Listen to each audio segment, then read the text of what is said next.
Hey everybody, this is Harry, one of the grumpy old gentlemen on film, and really grumpy this morning.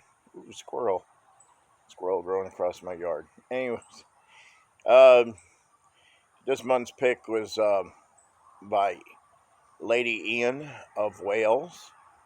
I don't know why they keep referring to him as Sir Ian, but anyways, Lady Ian of Wales. Um, he for our monthly film club pick, he came up with a great choice. Kind of surprised. Actually, not. He has good taste in film, and he picked The Great Escape. I did not own a Blu-ray copy of it. I did order the Criterion, waiting for it to come in. It's on the COVID-19 Express shipment. So, yeah.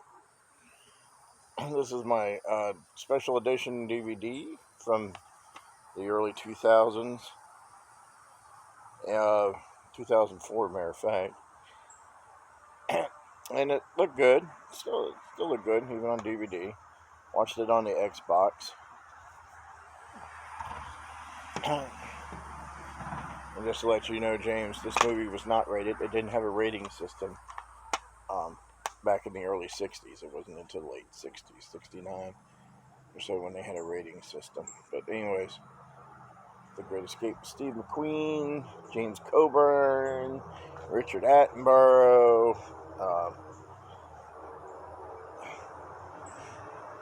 ton of people like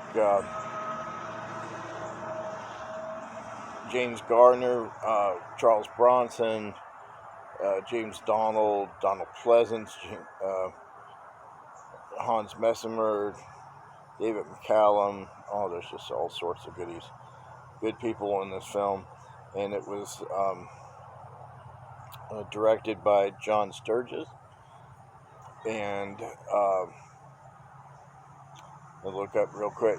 And the music by Elmer Bernstein. John Sturges also had directed Thunderbolt,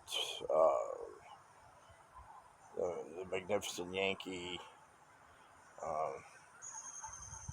The Big Country. It's a Big Country.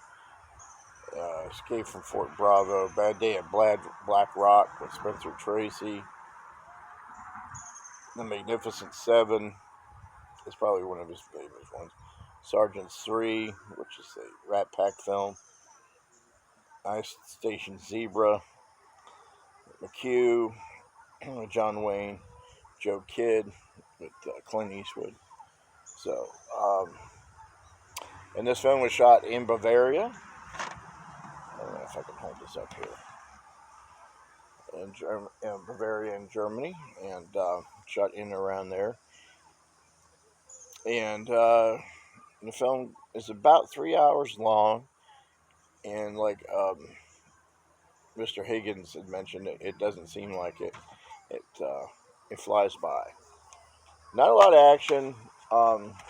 There is a chase scene towards here, as you see. What the most famous scene from this movie, or the one that gets talked about the most, is the motorcycle chase scene with Steve McQueen with the Germans chasing him.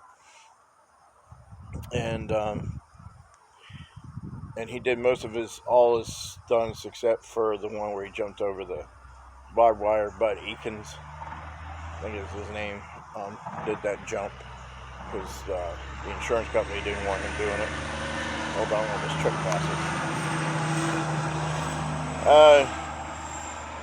I've seen this film several times before, and always love it every time I watch it. It's a great film. It's well acted.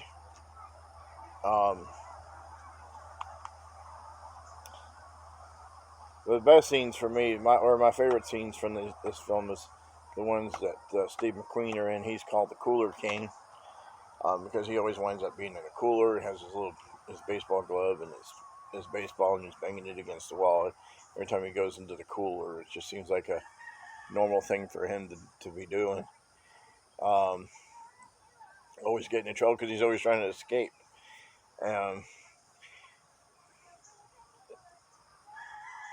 This is based on a true story.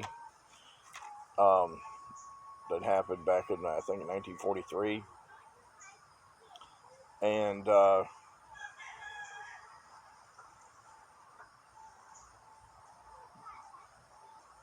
like it says here, the Nazis unwittingly assembled the finest escape team in military history by putting them all together in one camp. So, and each one of them had a nickname. I'm going to see if they have them here. Oh, yeah, Steve McQueen is the Cooler King. James Garner is the Scrounger. He seems sort of out of place in this film a little bit. I don't know, just the way he was dressed. He was wearing turtleneck sweaters, and he was finely dressed. He was like the GQ of the group.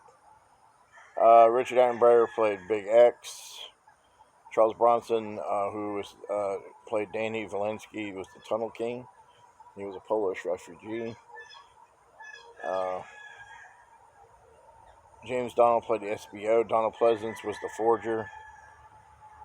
James Coburn was the manufacturer. He's the one who made the items for the escapes to dig out. Yeah, they all had nicknames in this film for what they did. I don't know. I enjoy the film. I always have. It's a fun film. It's good to watch again. Can't wait to see it on Blu-ray, especially Criterion. I think it really deserved a Criterion release, so I'm glad it got it. I was gonna say what other scenes, because I'm kind of rambling now, like I always do. But yeah, the Cooler King scenes with Steve McQueen, the chase scene, when they actually escape the camp, when they're going through the tunnel, Charles Bronson winds up he's the tunnel king, and he digs these tunnels, but he winds up having claustrophobia and stuff, and he's afraid to get through. But with that scene when they all escape and they all kind of separate, and they get captured, I really like how that was done. You know, my only gripe with this film, was James Coburn. I love James Coburn, and with all these English and German actors and here and American actors, I can't see why they couldn't get themselves a real Australian actor to play his part. I mean, James Coburn could have fit in another part in here somewhere, but to make him Australian, and then he loses the accent at one point in the film. So that was my only gripe about The Great Escape.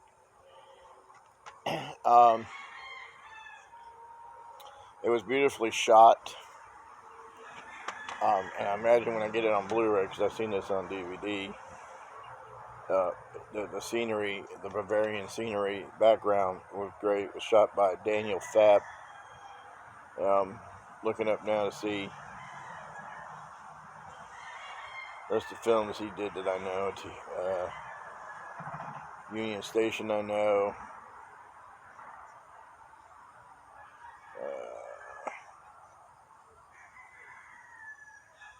Yeah, The Unsinkable Molly Brown, I know. Send Me No Flowers. Spin Out with Elvis Presley. Double Trouble with Elvis Presley. Oh, wow, amazing. Our Man Flint with James Coburn. He did that one. Ice Station Zebra. As well, Marooned, one of my favorite sci-fi films. So, anyways, rambled enough, wasted your time. Check out The Great Escape if you haven't. Where You Been? I think this is a classic Steve McQueen film. This probably put him over the edge, made him a big star. Right here.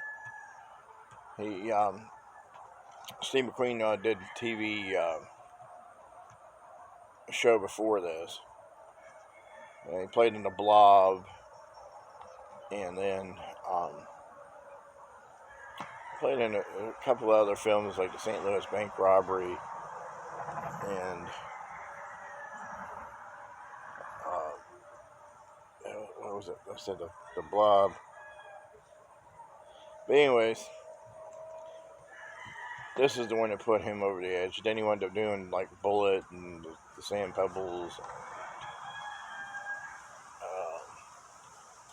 The Getaway, Thomas Crown Affair. Getting big, major Hollywood star. Love Steve McQueen to death. Got most of his films. Baby, the Rain Must Fall. You must watch that film if you haven't seen that one. But anyways, this one here. And also, I want to mention that this was the time when Hollywood was making these big budget,